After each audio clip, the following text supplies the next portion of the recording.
अब ये बात सभी लोकप्रिय शिक्षाओं के खिलाफ जा रही है। लोग आपसे कह रहे हैं दूसरों से प्यार करने से पहले आपको खुद से प्यार करना चाहिए। आपकी भावनात्मक प्रक्रिया जो भी हो वो सिर्फ आसपास की गपशप है।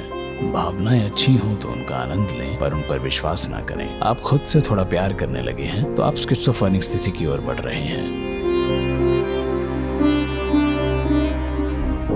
सद्गुरु, मैंने कई बार परे को थोड़ा सा चखा है, लेकिन फिर भी मैं कई छोटी छोटी बातों में फंस जाता हूँ। मैं इससे ऊपर कैसे उठूँ और हमेशा संतुलन कैसे बनाए रखूँ?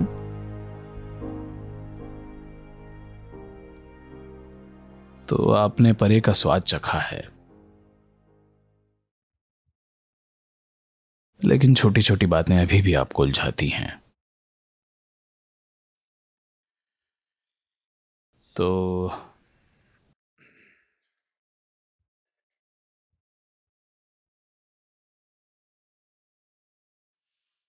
अगर आपने एक पल के लिए इसका स्वाद चखा है, बस एक पल के लिए, कि आपके विचारों और भावनाओं से परे कुछ है, अगर वो आपके लिए एक वास्तविक चीज बन गई है, एक पल के लिए भी, तो आपको अपना जीवन उसी में लगाना चाहिए। हाँ, मैं कोशिश कर रहा हूं, लेकिन छोटी छोटी बातें मुझे दूर ले जाती हैं।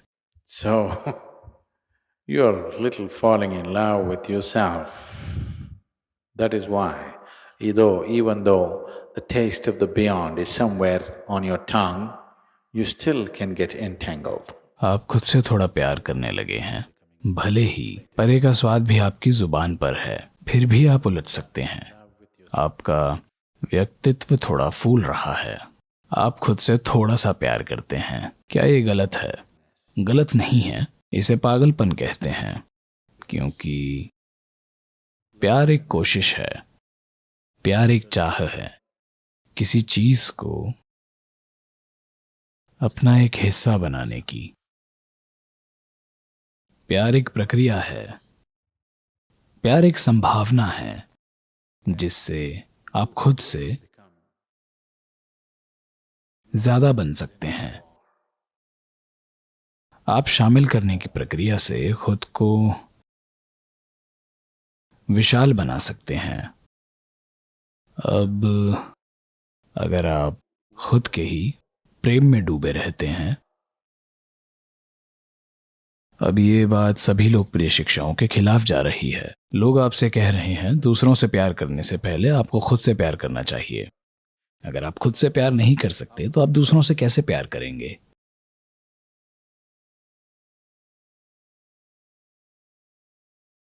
अगर आप कहते हैं मैं खुद से प्यार करना चाहता हूं, तो आप स्किज़ोफ्रेनिक स्थिति की ओर बढ़ रहे हैं। अब आप एक में दो बना रहे हैं। अगर आप ये पक्का करना चाहते हैं कि आप कभी पागल ना हों, तो सबसे पहला कदम जो आपको उठाना चाहिए वह यह है कि आप खुद को बांटना बंद कर दें और ये देखें कि ये एक इंडिविजुअल है। एक व्यक्ति या इंडिविजुअल का अर्थ है उसे और बांटा नहीं जा सकता, वो अटूट है, आप उसे और तोड़ नहीं सकते। ये एक इकाई है, आप इसे दो नहीं बना सकते। अगर आप इसे दो बना देते हैं, मैं खुद से प्यार करता हूं, अब आप पागलपन की ओर बढ़ रहे हैं। पहला कदम ले लिया गया है। अगर जीवन की परिस्थितियां सहयोग दें तो आप वहां जल्दी पहुंच जाएंगे। अगर जीवन की परिस्थितियां आपके लिए ऐसी स्थिति नहीं बनाती हैं, तो शायद आपका पागलपन उतना हो जितना समाज स्वीकार कर लेगा। तो भले ही ईश्वर का स्वाद आप चख लें, भले ही आपकी जीभ पर भगवान का स्वाद हो, फिर भी आप उलझ सकते हैं। इसकी वजह सिर्फ खुद से प्यार करना है। ये पक्का कदम है, पागलपन की ओर पहला कदम। Whether you're going to get there to the asylum status or you will get only to the ashram status. आप पागल खाने पहुंचने के लिए तैयार हैं या आप सिर्फ आश्रम तक ही पहुंच पाएंगे, ये कई बातों से तय होगा। पर एक आदमी के साथ ऐसा हुआ, वह एक कॉलेज में दाखिला लेना चाहता था, तो उसने एक बड़ी इमारत देखी और अंदर चला गया। वहां रजिस्ट्रेशन फॉर्म थे, उसने सब कुछ भर दिया और हस्ताक्षर कर दिए। पर जब वह कॉलेज में दाखिला लेने के लिए फॉर्म लेकर अधिकारी के पास गया, तो अधिकारी बोला, लेकिन ये एक कॉलेज नहीं है, ये पागल खाना है। फिर उसने कहा, पर मैं एक कॉलेज में दाखिला लेना चाहता था। पर अधिकारी बोला, नहीं, ये एक पागल खाना है। तब उसने सोचा, मैंने रजिस्ट्रेशन फॉर्म तो भर ही दिया है, तो क्या फर्क पड़ता है, मैं दाखिल हो जाता हूं।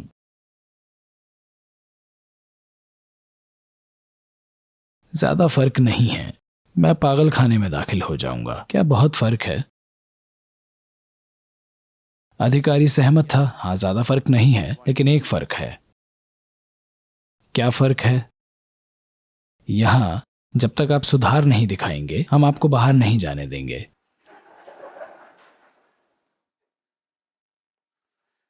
So,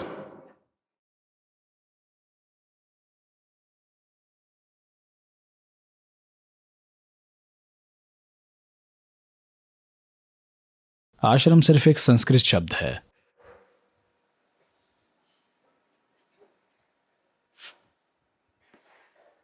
इसका अंग्रेजी शब्द बहुत अपमानजनक होगा, तो आश्रम, क्योंकि आपकी जीभ पर परमात्मा का स्वाद है। फिर भी आप कोशिश में हैं, you have the necessary foolishness in you. या आप में इतनी मूर्खता है, आप इस बहुत सीमित चीज के प्यार में पड़ रहे हैं जिसे आप मैं कहते हैं। ये पागलपन की एक पक्की निशानी है। बिल्कुल, यह पागलपन की एक पक्की निशानी है। अगर आपने इसे कभी नहीं चखा होता तो आप अनजान होते, जो ठीक है, क्योंकि आप कुछ और बेहतर नहीं जानते। लेकिन परमात्मा का स्वाद अब भी मौजूद है, और आप अपने व्यक्तित्व जैसी सीमित चीज में उलझ रहे हैं। यह बिल्कुल पागलपन की निशानी है, कोई सवाल ही नहीं है। आप ऐसे पागलपन से ग्रस्त हैं जो आपको बर्बाद कर देगा। ज्योतिषी भी आपसे आधी कीमत वसूल करेगा, क्योंकि जब आपका भाग्य इतना बर्बाद हो जाता है तो भविष्यवाणी करने में मेहनत नहीं लगती। Really? ये आसान होगा, सच में ये बहुत आसान होगा। लेकिन ये सब सुनकर उदास मत होइए।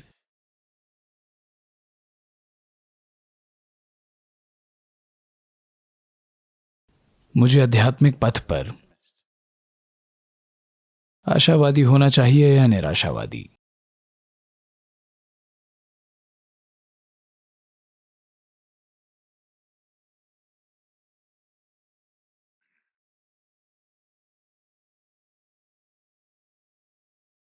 एक आशावादी, एक निराशावादी और एक वास्तविकतावादी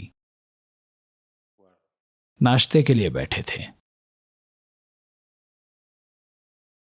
तो आशावादी, वहां एक घड़ा था, यानी एक डिश या कंटेनर था, और आशावादी ने उसे देखकर कहा, कृपया मुझे क्रीम पास करें।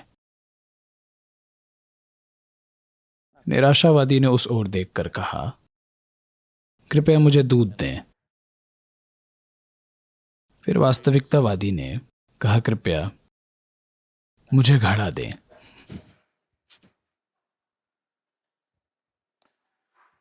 तो अगर आप आशावादी हैं तो गुमराह हो जाएंगे, आप निराशावादी हैं तो आप गुमराह हो जाएंगे।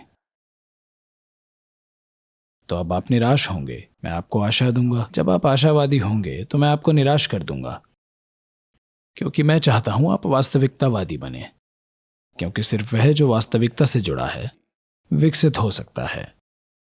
दूसरे आशावादी भ्रम में जिएंगे और निराशावादी उदास हो जाएंगे। दोनों को कुछ हासिल नहीं होगा। आपको वास्तविकतावादी बनना होगा। आप हर चीज को वैसे ही देखने को तैयार हैं जैसी वह है, न गैर जरूरी उत्साह न उदासी।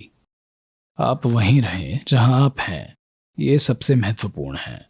Extremely important. तो जब मैं आप में उत्साह देखता हूं तब मैं आप पर ठंडा पानी डाल देता हूं। जब मैं आपको उदास देखता हूं तब मैं आपके भीतर आग लगा देता हूं। ये मत सोचें कि मैं आपके साथ खेल रहा हूं, मैं बस आपको हकीकत तक ले जाना चाहता हूं। आप इस दिशा में जाएंगे तो आप दूर हो जाएंगे, अगर उस दिशा में जाएंगे तो भी दूर हो जाएंगे। हम चाहते हैं आप वास्तविकता में रहें। वास्तविकता से जुड़कर ही आपका विकास होगा, वास्तविकता से जुड़कर ही विकास संभव है। आपका सच्चा स्वरूप ही उस पार पहुंच सकता है। मानसिक स्तर पर जो भी हो, पार पहुंचना एक धोखा ही है। Transcendence is also false. परे जाना भी मानसिक दायरे में, परे जाना भी झूठ है। आपके जीवन के मानसिक क्षेत्र में परे जाने जैसी कोई चीज नहीं होती। परे जाना आपके अस्तित्व के स्तर पर होना चाहिए, क्योंकि आपके जीवन की प्रक्रिया आपके अस्तित्व में ही है। आपके दिमाग में जो हो रहा है, आपके विचार और आपकी भावनाएं मानसिक हैं। वो आपके जीवन का एक छोटा सा हिस्सा हैं, वो जीवन नहीं है। अभी शायद वो चीजें आपको पूरी तरह से व्यस्त रखें, शायद आपके विचार और भावनाएं आपको अभी बिल्कुल बिजी रख रहे हों, लेकिन ये जीवन का एक छोटा सा हिस्सा है, ये जीवन नहीं है। आप जो चाहे सोच सकते हैं, भले ही आप गहरी नींद में हो, आप फिर भी एक जीवन ही हैं। असल में जब कोई मानसिक गतिविधि नहीं होती है तब आप वाकई एक जीवन होते हैं। अगर आप कुछ ऐसे क्षण जानते हैं जिन्हें आप परे जाना कहते हैं, तो ये क्षण वो थे जहां आप मानसिक हलचल से मुक्त थे। मानसिक हलचल से मुक्ति के उन कुछ पलों में आपकी मौजूदगी सबसे मजबूत होती है। जीवन के कई वर्षों में कुछ ऐसे पल जब आप मानसिक प्रक्रिया से मुक्त थे, वो आपके जीवन में इस मौजूदगी के सबसे महत्वपूर्ण पल थे। तो वह छोटा सा स्वाद जिसे आपने जाना है, आपको अपना जीवन उसी दिशा में लगाना चाहिए, ना कि आपके विचारों या भावनाओं की दिशा में। आपकी भावनाएं और विचार जो चाहे कह सकते हैं। वे आज एक बात कहेंगे, कल सुबह वे अपनी राय बदल देंगे। वे आसपास की गपशप की तरह हैं जो बदलती रहती है। लोग आज किसी चीज के बारे में बातें करते हैं और कल किसी दूसरी चीज के बारे में। इसी तरह आपके दिमाग में आपकी विचार प्रक्रिया और भावनात्मक प्रक्रिया जो भी हो, वो सिर्फ आपके अंदर की गपशप है जो बस आप में चलती है। आपको अच्छा लगे तो इसका आनंद लें, पर इस पर भरोसा ना करें। अगर आपको गपशप पसंद है तो आनंद लें। गपशप मनोरंजन के लिए होती है। आप गपशप पर अपनी आध्यात्मिक प्रक्रिया नहीं शुरू करते। आप कोई महत्वपूर्ण चीज गपशप में शुरू नहीं करते। अगर परमात्मा का स्वाद आपको मिला है तो आप देखेंगे कि मनोरंजन का आपके लिए कोई मतलब नहीं रह जाएगा। अचानक मनोरंजन का आपके लिए कोई मतलब नहीं होगा, क्योंकि असली चीज का स्वाद लेने वाले के लिए हर मनोरंजन बहुत बासी और बेहुदा लगता है।